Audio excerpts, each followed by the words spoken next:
An electric motor converts electrical energy into mechanical energy. A DC motor uses direct current electricity that flows continuously in only one direction around a circuit. A DC motor consists of an armature that rotates within a magnetic field. The armature has a coil of wire wrapped around an iron core.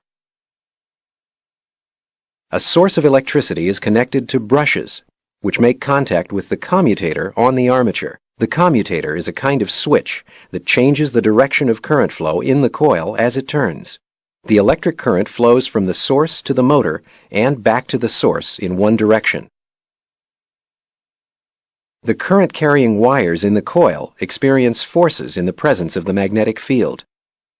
When current is flowing through the coil in the direction shown, the segment of wire near the south magnetic pole is pushed downward by the magnet. The segment near the north magnetic pole is pushed upward. In this way, the magnet causes the armature to turn. After each half turn, the commutator reverses the current. Forces on the coil reverse, and the turn is complete. The cycle repeats, making the movement continuous. Devices attached to the rotating armature shaft, such as pulleys and gears, can be used to perform any number of useful tasks.